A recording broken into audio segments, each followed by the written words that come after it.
Welcome back. In this video, we will solve Numerical Paper 1 on the types of loads, and we will build every solution from the basics. Do not just memorize the formulas, understand where they come from, pause on each problem, try it yourself, then follow along. Let us begin. Problem 1. An 8-meter beam carries a uniformly distributed load 4 kilonewtons on every meter. Here is the key idea. A distributed load is spread out, which is hard to work with, so we replace it with a single equivalent point load that has the same total effect. Picture the load as a shape sitting on the beam for a UDL. That shape is a rectangle, its height is the intensity W, and its width is the length L. The total load is simply the area of that rectangle W times L. So P equals 4 times 8, which is 32 kilonewtons. And it acts at the center of the rectangle at mid-span 4 meters from A. Now the reactions, the load is symmetric, sitting right in the middle, so the two supports share it equally. Each carries half of 32. So RA and RB are both 16 kilonewtons. Problem 2. A 6-meter beam carries a triangular load. It starts at 0 at end A and grows steadily to 15 kilonewtons per meter at end B. Again, we replace it with an equivalent point load, but this time the load shape is a triangle. The area of a triangle is half of base times height. The base is the length L and the height is the maximum intensity W. So P equals half times 15 times 6, which is 45 kilonewtons. Now the position, the resultant acts through the centroid, and the centroid of a triangle sits 1/3 of the way from its tall end. The tall end is B, so it acts at L over 3, 2 meters from B, or from the 0 end A, 4 meters. Problem 3. A 9-meter beam carries a triangular load, but this time the other way round, 18 kilonewtons per meter at A, falling to 0 at B. The rule is the same. The load is a triangle, so P equals half WL, half of 18 times 9, which is 81 kilonewtons. And the resultant still acts 1/3 from the heavy end, but now the heavy end is A, so it sits 3 meters from A or 6 meters from B. Always measure that 1/3 from the tall side. Problem 4.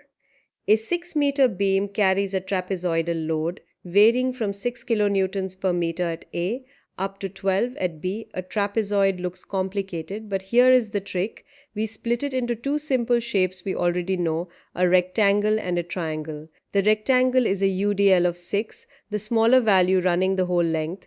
Its load is 6 times 6, 36 kilonewtons at its center, 3 meters from A.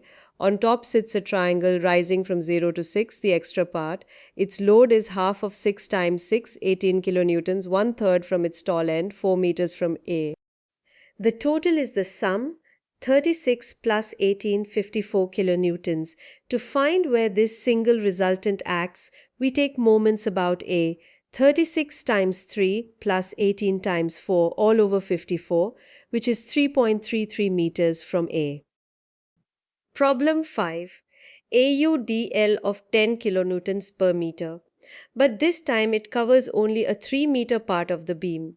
The important thing is, only the loaded length matters.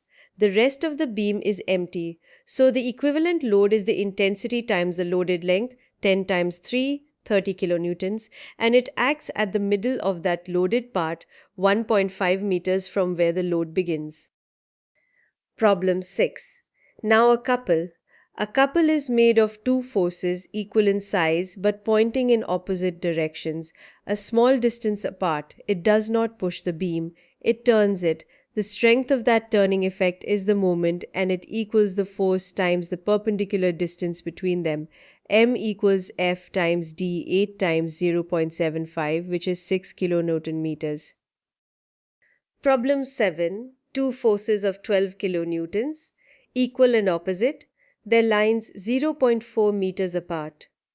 First, the resultant force, because the forces are equal and opposite, they completely cancel. So the net force is 0, but they still produce a turning effect.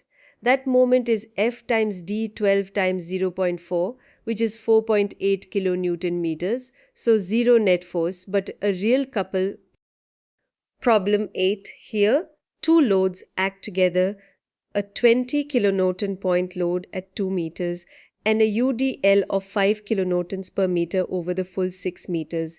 To find the single resultant, we handle each load first. The UDL gives a resultant of 5 times 6, 30 kilonewtons at its center. 3 meters from A, the point load is 20 kilonewtons at 2 meters. The total downward load is 30 plus 20, 50 kilonewtons. And to place the single resultant, we take moments about A.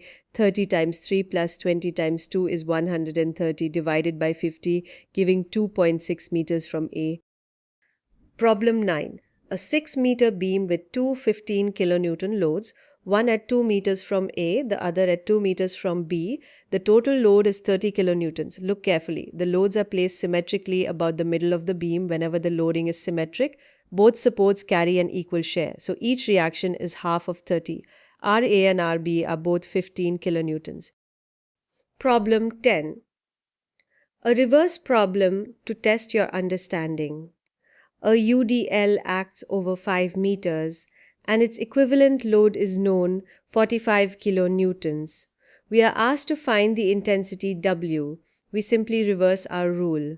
Since P equals W times L, then W equals P divided by L, 45 divided by 5, which is 9 kilonewtons per meter. And that completes paper 1. Notice how every answer came from just two simple ideas. A load equals the area of its shape and it acts through the centroid of that shape. Master those and no load can surprise you. Now score yourself out of 50. 42 and above is excellent. 32 to 41 is good.